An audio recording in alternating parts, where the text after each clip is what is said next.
Hey guys, welcome back. We are back at the beach house.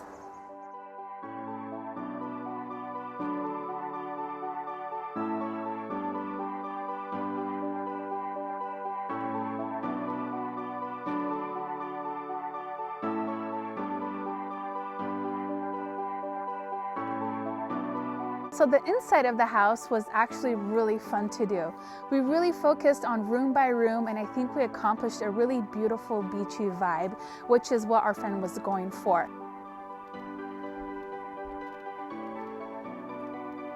So we wanted to go with this really beautiful long TV stand, and although the TV is hanging on the wall, we wanted something below to store games, video consoles, things like that. Now the TV doesn't look that big right now, but it's actually 77 inches across, and the TVs in all of the rooms are 55 inches and I think 45 inches at the top of the stairs, kind of that hangout area. So all of the masters pretty much stay the same as far as the same theme. I really wanted white sheets, everything super crisp and clean. And the way I made the rooms look a little bit different was just by adding different pillows and a little throw. But the beds, everything kind of matched, I think, just to keep everything consistent. As you guys can tell, like the artwork, everything just kind of tied in everything together. The bathrooms were also really fun to do. We added some artwork in each bathroom, and I think that just again added like a homey feeling to it.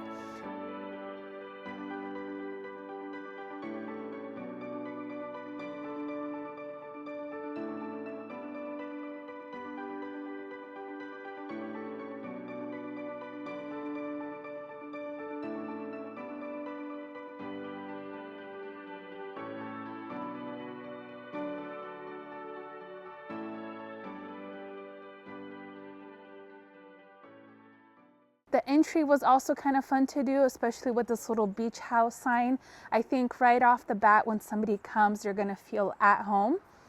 Kitchen is a dream. Like, I love cooking here. I can cook here, do dishes here all day, every day.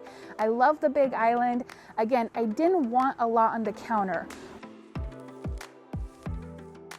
The cool thing about the house, it has a pantry, so the really big pantry, we can put any other appliances in there. I did tuck away a lot of the appliances in the cabinets, but again, just kept it really neat and clean.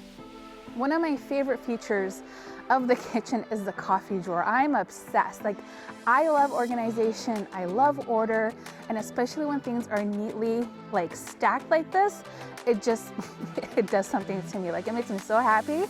And we continued that theme of organization again with the cups, all of the plates. I wanted to make sure there was plenty of cups for different types of drinks. So whether you're a wine drinker, a shot drinker, a scotch drinker, whatever it is, this house has it for you. And now the house has 3 bedrooms and 4 bathrooms. This is the downstairs bathroom where everybody can use it. And right off to the bathroom here is the maid's closet, which that's not something anybody's going to have access to other than the maids. But I love this room so much. Again, it's organized, it's neat, it's clean. Whatever you need, you can just grab and go. Extra towels, extra soap, anything, it's available and ready to go. So as far as the rest of the decorations, you can see I kept everything minimal, just because this is going to be a vacation home, and I just figure, like, I don't want to fill the house with like a bunch of knickknacks. That's just going to be more cleaning, more opportunities for something to break. So we really kept things neat and clean.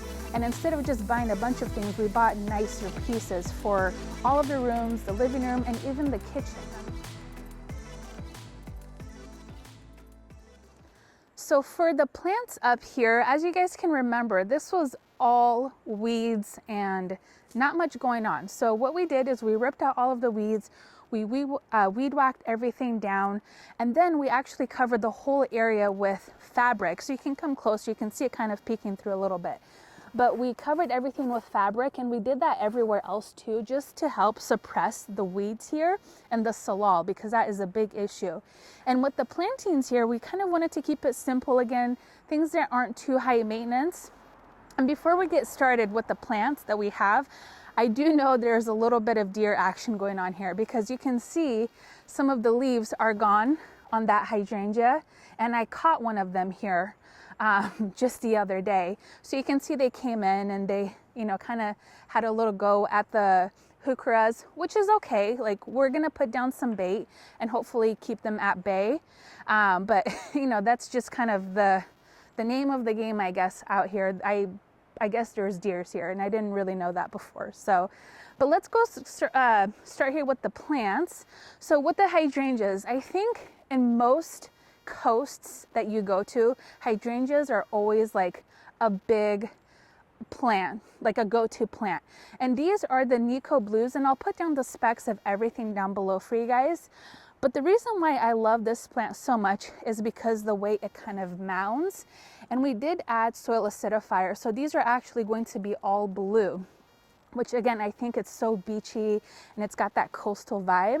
So I'm really excited about these. Some of them do look a little bit wonky, but that's fine. I mean, it's kind of like the end of the season. It was kind of hard to select like the cream of the crop plants, but you know, we'll just cut them back in springtime and they should all come back up really beautifully. But even flopped over like this, I don't know, they still look really, really beautiful to me.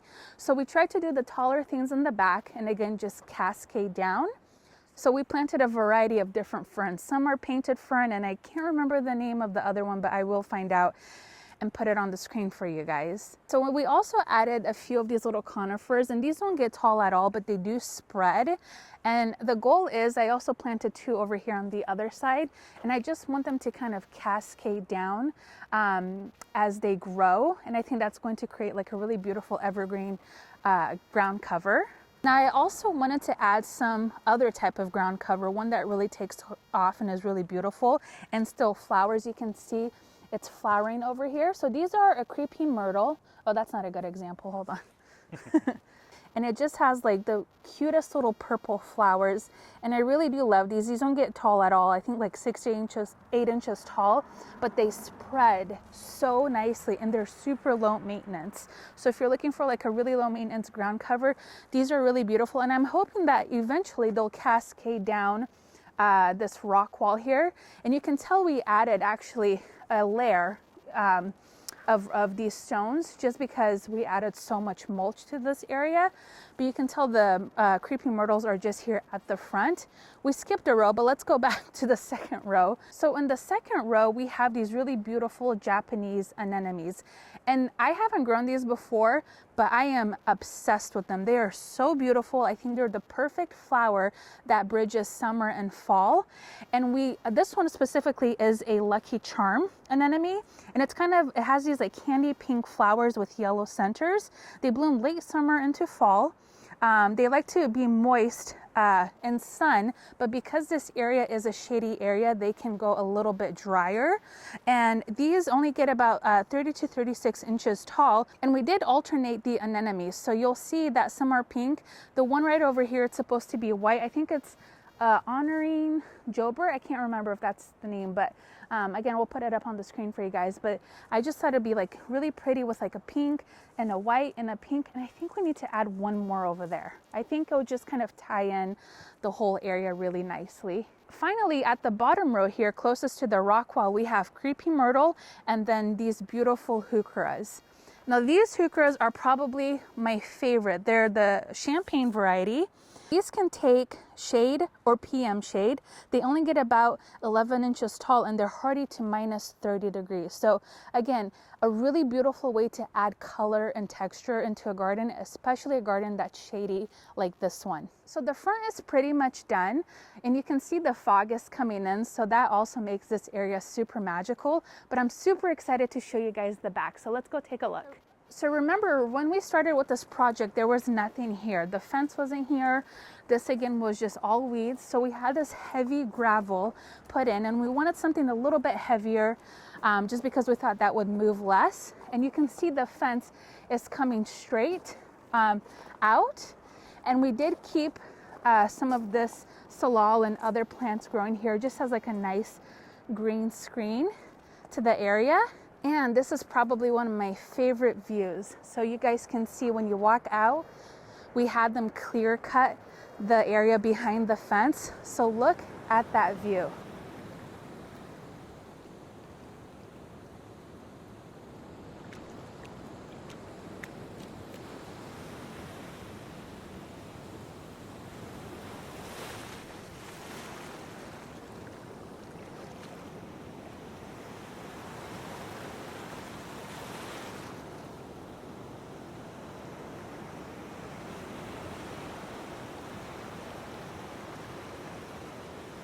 So you guys remember this area, right? Like everything was overgrown.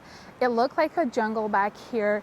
Everything was bumpy. It felt unsafe to just walk on because there's so many dips everywhere. So the first thing we had to do is get somebody out here to level this area, and that was so tricky to do. I think we went through like 4 different contractors and nobody wanted to take this on, not because it's a big yard, but because we're right on a cliff. So big machinery back here would have been really tricky to do. But luckily we finally found a local contractor who was able to come back here with a smaller machine, and they leveled this area so well. It's still kind of at a slope, but it's seriously like 100 times better than it was. So after they leveled the area, they brought in a ton of soil and they laid down sod. Now we wanted to do sod again because we didn't have the time to wait for the seed to grow, and also it's super windy here, especially with being on the cliff. We just didn't think like it would take that quickly, so we didn't want to take the risk. We ended up paying more, but I think it's totally worth it. Now you can see the grass is getting pretty long. It's actually due for a cut, but it's so beautiful, it's so full, and I'm just so excited about it because now we have an area for everybody to come down and play. I mean, it's just such a like fun space. So now let's talk about the plants that we have on the edge here. Now I know these grasses look really small, and the only reason I had to go with the small ones was because I could not source any larger sizes. I mean, again, we're kind of at the end of the season, but either way, these are so pretty and they'll get really tall and beautiful. So these are morning light grasses. Just have these really beautiful, elegant, narrow, variegated foliage. And you just have to shear them back like in March. And these will take sun or PM shade. And the great thing about these is that they get to 5 feet tall and they're hardy to minus 20 degrees. So I think what's going to be really great about here, again, because we get so much wind, I think these grasses will be able to take that type of weather. So right here in the corner, we put this beautiful pink princess Escalonia, and these are such a beautiful performer in the garden, and they get massive. They're an evergreen for us over here, and they just produce like these really beautiful, sweet little pink flowers. And the goal for this specific area is just to, again, fill this area up without taking over, because if you don't prune these back or just kind of manage them, they will get kind of out of control. So we'll make sure to do like a light pruning on them every year, but again, they just have these really pretty glossy leaves, and even when the blooms are spent, they leave these really cute little seed heads, or not seed heads, but little heads from where the flowers were. So just a really pretty plant. They don't require too much maintenance other than pruning. They do like to be wet in this area, and again, because it's on the cliff, they're pretty hardy and they'll be able to take all of that wind. So again, with the grasses, we have the Lithidora in between each one, and I just wanted to continue that like beautiful ground cover. They do have like a really pretty little purple blue flower. And then if we go over here to this corner, we planted some really tall grasses along this area. So these grasses I am super excited about. These are a Japanese silver grass, and these will get 5 to 7 feet tall. They grow in zones 5 through 10, but they're just a really fine green bladed grass, and they turn into this reddish orange color in the fall time, which you can see they're starting to do. Now this one is looking a little bit like it was struggling, and I think it just wasn't getting enough water. But if you notice that they're yellowing, then they're probably getting too much water. But once they're established, they're pretty low maintenance as far as water goes. And again, we just cut them back and they'll come back year after year. Super low maintenance. Now in between each grass, we planted these really cute Luna Shasta daisy, and I love these for so many reasons, but probably the most obvious one is because just look at all the little like frilly little petals that it has. So these can take full sun, and they get about 18 to 20 inches tall and 18 to 20 inches wide. They just have a really beautiful soft yellow pom-pom type flower. Then they gradually change into this two-tone yellow to finally a beautiful white. And here in the Northwest, they'll hold their colors for about 2 weeks, that beautiful yellow, before they start changing into that white color. So again, super low maintenance. We'll just cut it back and then in the springtime it'll start shooting out new blooms. And now in the back, you know, we've left it a little bit empty here just because, again, it's going to be kind of difficult to have something back there. But what we're thinking is maybe putting in some like pretty annuals next season, or maybe even like a fern, something with a different texture than what we already have here. But so this area does need to get painted. So we don't want to plant things that were too tall because we know we're going to come in here and paint this area here, which covers the under of the deck. But we did want to add some color. Again, we went with a really pretty English lavender, and we chose one that's going to stay relatively short. These are the Buena Vista English lavender, and they're super low maintenance. Again, not much to them. They like sun, which this area will get a lot of sun, and they only get about 2 feet tall and 2 feet wide, and they're hardy in zone 5. So again, really pretty. You can see they're already cut back this season. They already shot out their blooms, but I'm super excited again to have these up. And then right next to them, we went with another grass. This is a red rooster carex, and this is an everbrand one, and it has these really beautiful reddish bronze leaf blades. They're a great accent for containers or in the landscape like we're using them. And these, we'll just trim them back as needed. We'll probably just trim them back with the other ones. They can take sun or PM shade, and they only get about 18 inches tall, or 18 to 24 inches tall, and they're hardy down to 0 degrees. So a really beautiful, just again, that brown accent color. I think they'll be really pretty mass planted anywhere, and I do just like them again like this with the lavender. I think that's going to be really beautiful together. So again, for everywhere, we just kept everything alternating. I think that just is going to add interest. Instead of doing group plantings, I think this is just, for this space specifically, it looks pretty that way. Oh my gosh, we didn't even talk about this evergreen. Let's go over here. How could you? I know. He's like one of my favorite ones in the garden, and I forgot about him. So this is a dwarf Serbian spruce, and I wanted to have an evergreen here because there is an evergreen on the other side over the fence, and I think this again is just going to add a different texture to the garden. And it's a conifer, it's an evergreen, so while all of the grasses and everything else is dormant, like, we'll still have this beautiful texture in the garden. And I love this one specifically also because it's kind of got that blue green just rounded growth habit to it. And again, with the blue and green color, sometimes you'll find spruces that are like too blue or too green, and I think this is just like that perfect true dark green. So super excited. And they also do produce like these little pine cones. I don't think there's any on this one yet, but they have just like little clusters everywhere, and it's so cute. Like, I love this one so much. We actually had one that we were going to plant, but we ended up giving it to our friend.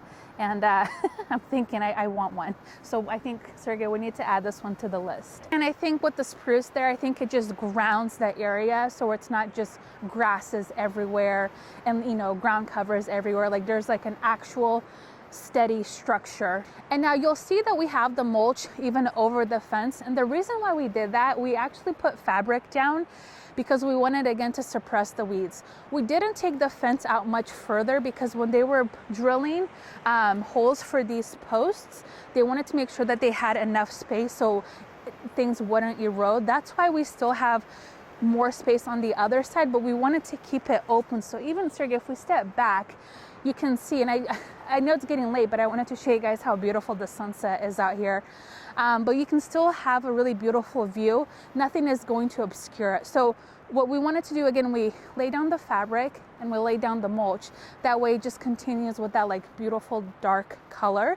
And again, mulch is like the magic that finishes everything, right? Like, it probably takes the least amount of effort, but it has like maximum impact.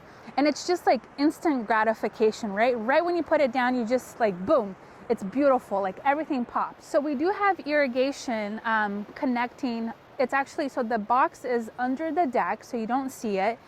And this whole area, including the front, is all on one zone. So the grass is on one zone and all of the plants are in another zone, just because we knew that adding multiple zones was going to just be a lot more work. So we just did one zone, and we have different emitters for different plants. So like the grasses, they have a 4 gallon per hour emitter, but we're only running it for 10 minutes. Same with all of the shrubs, the trees, and the grasses are probably the only one that get a little bit more water They actually have an emitter that can release, I think, what, up to 13 gallons per hour.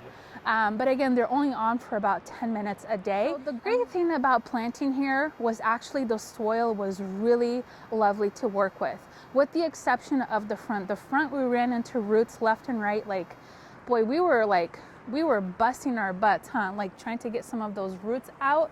It was a lot of work, but we got it done. But for back here, we ended up back here was really easy to plant, and we didn't really use too many amendments for everything. We actually just did a little bit of compost, a handful of biotone starter fertilizer, and then I topped off everything with some of the Osmocote slow release fertilizer, which again, I know these plants are probably like kind of at the end of the season. They're not going to do too much growing right now, but I wanted them to have something to kind of last them like towards the end of the season. And then in springtime, we'll come in and we'll fertilize everything again. And now there's definitely a debate about amending soil. Like some people are such firm believers of using fertilizer and compost. Other people are saying absolutely not, just use the regular native soil. And you know, honestly, from personal experience, I think what's worked for us is amending the holes that we're dropping in the plants in with just a little bit of compost. Again, I love the Espoma Biotone Starter Fertilizer, and I think that really does help the plants out. So I think honestly, do what works best for you in your area, and you know like your garden better than anybody. So if you already have really great soil, then great. But if you know that you have clay and you need to amend it, you can do that with compost, you can do that with lime. There's just so many alternatives. But here there's just a lot of sand, so really it didn't require too much, but something with a little bit more substance. Anyways, that wraps up today's tour. I hope you guys enjoyed seeing this project come together. I don't think we've taken on a project this big from start to finish ourselves, and we definitely learned a lot. Like I think, right, Sergey? Like I think if we're ever going to buy a beach house on the cliff, we know exactly what to do and what to avoid. Maybe buying a beach house on the cliff altogether. But I'm just kidding. Like it's a beautiful house. It's a beautiful view, and it was just definitely like. It's hard to do projects like this when you're not here all the time. So it took a lot of trips back and forth. But again, it was worth it because, I mean, just look at the sunset behind me. It's so beautiful. But yeah, we definitely learned a lot. And yeah, we'll continue keeping you guys updated on social media, how the plants evolve over time. And again, we'll add color, more color when the season is right. So next spring, we'll come back and add some annuals throughout, and just keep growing the garden. And just, again, keeping it like pretty though. I don't want it to get too crowded. I want you to be able to see spaces in between everything. Like again, with the mulch is just like that magic, right? Like that dark magic that just makes everything pop. So I want to keep it that way too. But anyways, thank you guys so much for watching, and we'll see you in our next video. Bye.